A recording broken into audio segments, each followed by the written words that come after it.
Ngaba kini ki yin jawa me kana do kuna na ku chait deပုံစံ မဟုတ်ဘဲနဲ့တီးတန့်စီပဲပြလိုက်ပါမယ်တုံညာရဲ့ခွန်ရရှိရင်တုံညာရဲ့ခွန်ရရှိရင်9ပါဝါတုံညာ9နှစ်ခက်က3အဲ့မှာတုံညာ3အထိမှာနော်တုံညာရော3အထိမှာဒီကနှစ်ပင်ကျော် site ပြမယ်ပြီးရင်တပင်ကျော် site ပြမယ်ဒါတော့နှစ်ပင်ကျော်ဒီ3လုံး4ရက်9ရက်5ရက်4ရက်9 5 8ပါဝါ3 8နှစ်ခက်က3ထိမယ်နှစ်ပင်ကျော်မယ်4ရက်4ရက်3ရက်ရဲ့6ပါဝါ6နှစ်ခက်က9တစ်ထိမယ်နှစ်ပင်ကျော်မယ်3 8တစ်ကနှစ်ပါဝါ9နှစ်ခက်က4ဒီမှာခွန်ထိမယ်နှစ်ပင်ကျော်မယ်6ရက်6ရက်3ပါဝါ8 3နှစ်ခက်က5 5ကီဒီဘက်ကလည်းအဲ့လိုပဲ9ရက်8ရက်4ရက်5ရက်8ရက်4ရက်ခွန်ပါဝါနဲ့9ခက်က3ညထိမယ်ဒီမှာလည်း1ရက်5ရက်ခွန်ရက်1ရက်5ရက်ခွန်ရက်3ပါဝါ8 3နှစ်ခက်က5 3ထိမယ်နောက်တစ်ပင်ကျော်1ရက်3ညရက်1 3ည1ပါဝါ6 3နှစ်ခက်က8ဒီမှာ1ထိမယ်နောက်တစ်ပင်8ရက်1ရက်4ရက်8ရက်1ရက်4ရက်3ပါဝါ8 3နှစ်ခက်က5ထိမယ်မနက်အတွက်က2ရက်6ရက်2ရက်6ရက်3ညပါဝါ9 3ညနှစ်ခက်ကခွန်အဲ့တော့3ည5ခွန်ကီအောက်ကုန်နေ3ည5ခွန်ကီဒီဘက်က35ကီနဲ့အဲ့မှာတဲ့ပင်ကျော်ဆက်က5ရက်3ညရက်1ရက်5ရက်3ည1ရက်6ပေါင်းလိုက်တော့6ပါဝါ6နှစ်ခက်က9အဲ့ဒီမှာ6ရက်1ရက်ဒီမှာနော်6ရက်1ရက်ဒီ6ပါဝါ6နှစ်ခက်ပေါ့တယ်နောက်တစ်ပင်3ညရက်3ညရက်3ညရက်ဟုတ်တယ်3ညရက်3ညရက်3ညပါဝါ9 3ညနှစ်ခက်ကခွန်ထိမယ်နောက်တစ်ပင်3ညရက်ခွန်ရက်8ရက်3ညခွန်ရက်8ရက်9ပါဝါ3ည9နှစ်ခက်က3ထိမယ်တပင်ကျော်နော်ဒီကတပင်ကျော်လေးနောက်တစ်ပင်ခွန်ရက်9ရက်3ညရက်နှစ်ပါဝါခွန်နှစ်ခက်က4ဒီမှာ2ရောက်ခွန်ထိမယ်နော်ခုဒီတော့လာပြီ9ရက်6ရက်2ရက်5ရက်6ရက်2ရက်3ပါဝါ8 3နှစ်ခက်က5ပဲနော်3ချင်း5ပဲဒီဘက်က5ရက်3ရက်ဒီ5ရက်3ရက်8ပါဝါ3ချင်းနှစ်ခက်က1တစ်ကထိမယ်နောက်တစ်ပင်3ရက်2ရက်နှစ်ပါဝါ9နှစ်ခက်က4ခွန်ထိမယ်နောက်တစ်ပင်3ရက်8ရက်8ပါဝါ3ချင်းနှစ်ခက်က1ရက်3ရက်ထိမယ်နော်နောက်တစ်ပင်ခွန်4ပါဝါ9နှစ်ခက်က2ထိမယ်ဒီမနက်တော့က9ရက်3ညပါဝါ9 3ညနှစ်ခက်ကခွန်3ည5ခွန်ကီဒီဘက်က35ကီအဲ့မှာ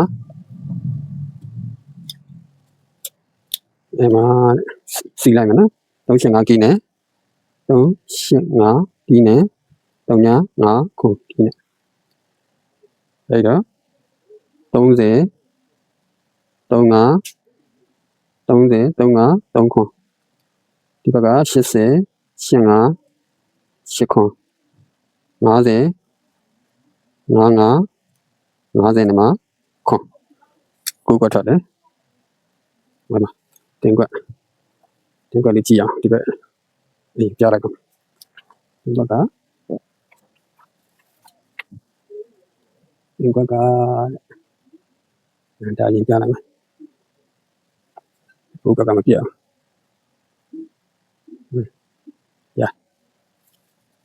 1ရက်ခွန်ရက်3ရက်ဒီခွန်3ပေါင်းလိုက်တော့ဒီအတက်ကတစ်ထိပ်ကြမယ်ဟုတ်နော်ဒီခွန်3ပေါင်းလိုက်တော့တစ်ထိပ်နောက်တစ်ပိုင်း2ရက်3ရက်8ရက်ပေါင်းလိုက်တော့3ထိပ်နောက်တစ်ပိုင်းဒီလိုလေးအဲ့ဒါရိုက်နောက်တစ်ပိုင်းခွန်ရက်6ရက်5ရက်8ကစစ်ထိပ်ဝင်မယ်စစ်ထိပ်ဝင်မယ်နော်စစ်ထိပ်ဝင်ပြီဒီတုံးတော့တစ်ထိပ်ဒီတုံးတော့3ထိပ်ဒီတုံးတော့8ထိပ်အဲ့မှာဒီကတောင်းလေးနဲ့ပေါ့အဲ့တစ်ထိပ်ကိုတဲ့ ဒီနှလုံးပေါင်း1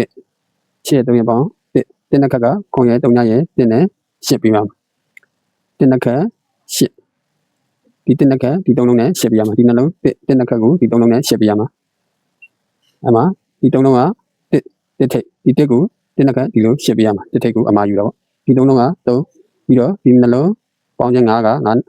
နှစ်ခက်ကဒီ3လုံးပေါင်းခြင်း3ရဲ့ခွန်ရဲ့3ရဲ့5နှစ်ခက်3ဒီ3က3ထိပ်ကြဒီ5နှစ်ခက်ကလည်း3ရမယ်ဒီလိုဒီ1ကလည်း1ထိပ်ကြဒီ1နှစ်ခက်ကလည်း8ရမယ်ဒီ3လုံးခုလာပြီဒီမှာ8က8ထိပ်ကြသွားပြီဒီနှလုံးပေါင်းခြင်းခွန်ဒီနှလုံးပေါင်းခြင်းက9နော်ဒီက3လုံးက3 5 3နှစ်ခက်ကြ1 8နှစ်ခက်ကြဒီမှာခွန်ဒီနှလုံးပေါင်းခြင်းခွန်ဒီ3လုံးပေါင်းခြင်းကခွန်နှစ်ခက်3ညဖြစ်ရမယ်6ရဲ့6ရဲ့နှလုံးရှိနေတဲ့အတွက်3ညဖြစ်ဖို့8ထည့်ပြရမယ်အဲဒီတော့6 6 8က3ညခွန်နှစ်ခက်3ညရှင်းမယ်တင်တယ်ဒီ1က1ထိပ်ဒီ1နှစ်ခက်ဒီနှလုံးပေါင်းခြင်း1နှစ်ခက်ကလည်း8ဖြစ်ရမယ်ဒီ3က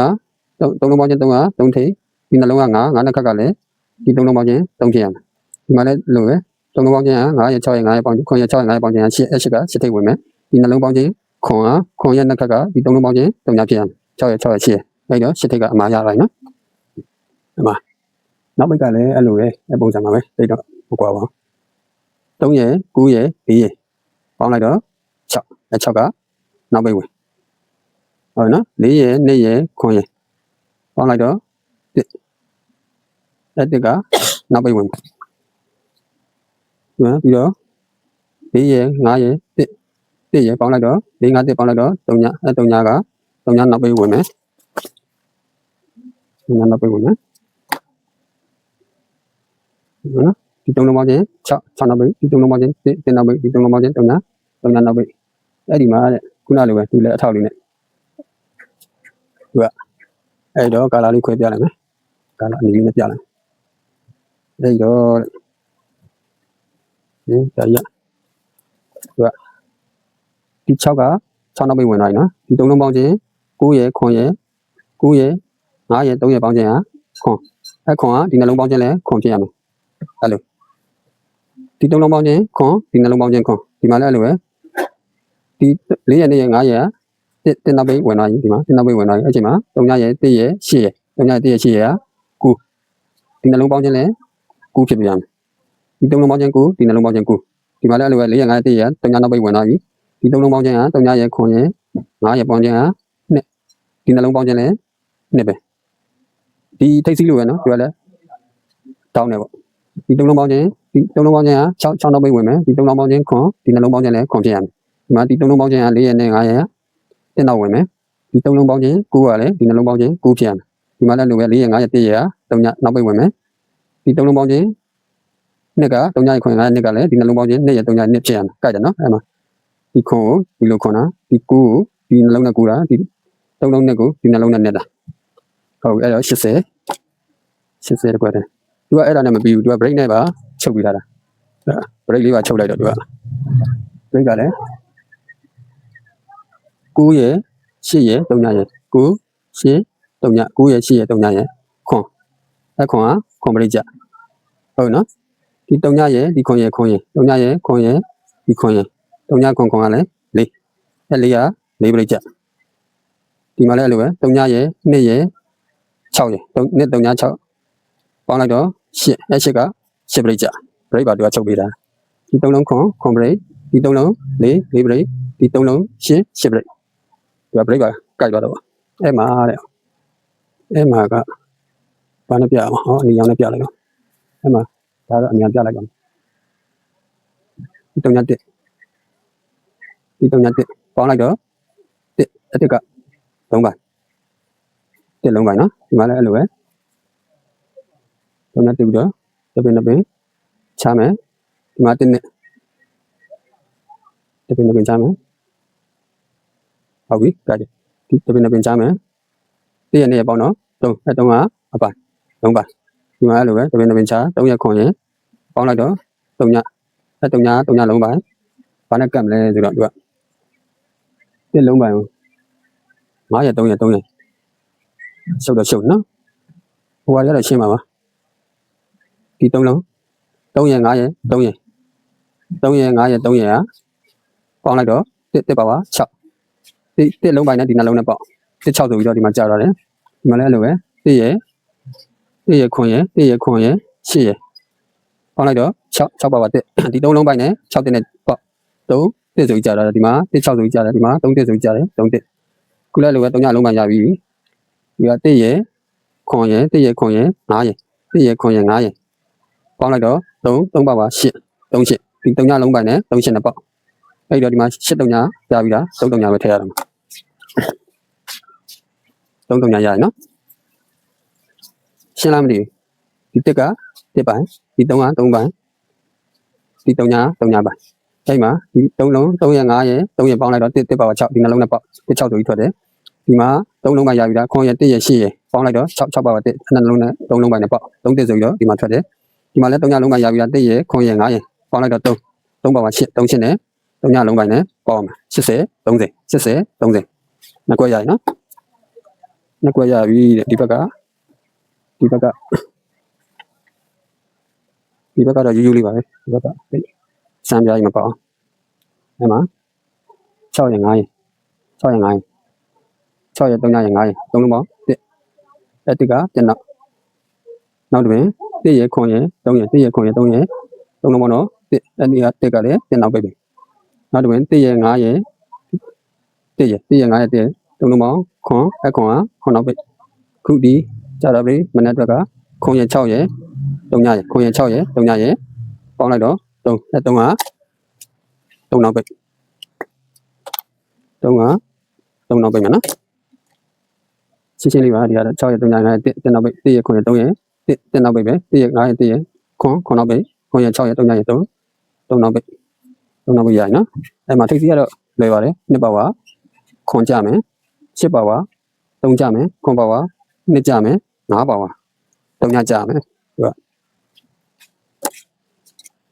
5ပါဝါ3ည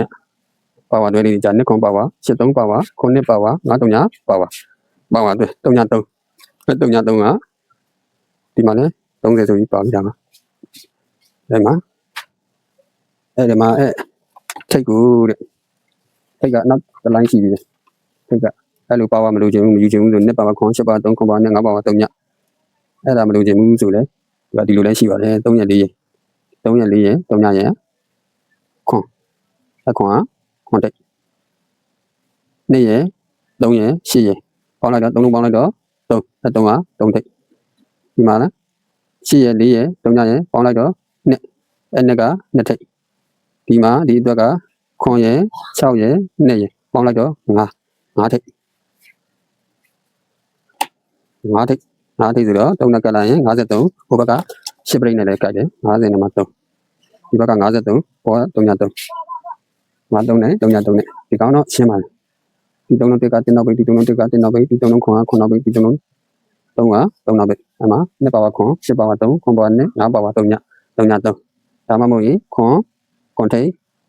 3ထိတ်ဒီ8ရက်4ရက်3ညရက်ပေါင်းလိုက်တော့2ထိတ်ခွန်ရ6ရက်2ရက်ပေါင်းလိုက်တော့5ထိတ်50နဲ့မှ3ဟိုဘက်က80 30ဒီဘက်က3ည3 5 3ဟုတ်တယ်နော်ပြီးတော့တဲ့ခုဒီလပိုင်းပေါ့ဒီလပိုင်းကြာလာတဲ့ site တွေကြည်လိုက်6နောက်ပိတ်ကြာတိုင်း6နောက်ပိတ်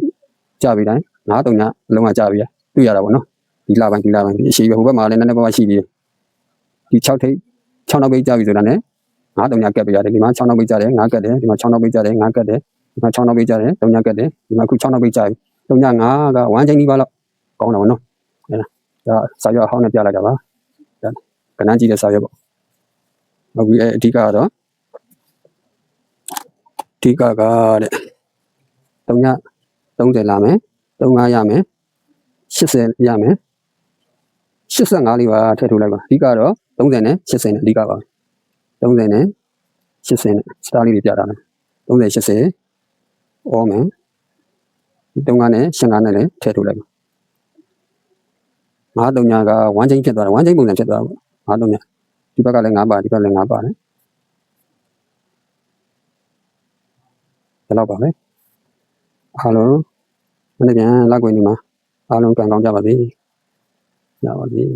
မနေ့ပြန်လောက်ွယ်နေမနေ့ပိုင်းအားမမို့အိမ်ကဥပုသ်ရဲ့ဒီလာပွဲကကျွန်တော်တို့ရဲ့အိမ်အလက်ဖြစ်နေရပါတော့အဲ့တော့မမဝင်းကြီးရဲ့မမကြီးလည်းထည့်ပြီးတော့လူတန်းပေးထားပါတယ် မမဝင်နေတဲ့ကုလိုအများရကြပါစေမနေ့ပြန်ဒီလာပွဲမှာလူဝဲပစ္စည်းလေးနဲ့ဝတ္ထုငွေဒီလာပြီးမှဆရာတော်ကိုကတ်မဲ့ဝတ္ထုငွေထဲမှာလည်းမမကြီးတွေပါပါတယ်မမဝင်ရဲ့ငွေကြီးလေးတွေပါပါတယ်ကုလိုရကြပါစေကျွန်တော်ရဲ့ Facebook က follower ရော follower မဟုတ်တဲ့သူတွေရောအားလုံးကုလိုအများရကြပါစေပြီးတော့ကျွန်တော်ဒီလာယူမဲ့ကုလိုရှင်တွေအတွက်လည်းစတားမြည်ရှိဘူးလေးနဲ့တယောက်တစ်ခုကမ်းပါပါမမဝင်ရဲ့ငွေကြီးတွေရောအားလုံးပါပါတယ်ကုလိုရကြပါစေအားလုံးကုလိုလည်းရမှာပါအားလုံးဒီလောက်ပါပဲမနက်မအားမှဆိုလို့ညစနစ်တိုးတော့မယ်ညအပြီးလုံးနေမနက်ပြန်ကြရင်တော့မနက်ပိုင်းတော့တနေ့ကုန်အားမှာမဟုတ်မနက်စောစောမှပဲတင်ပေးလိုက်ပါတော့အားလုံးကံကောင်းကြပါစေအားလုံးကံကောင်းကြပါစေ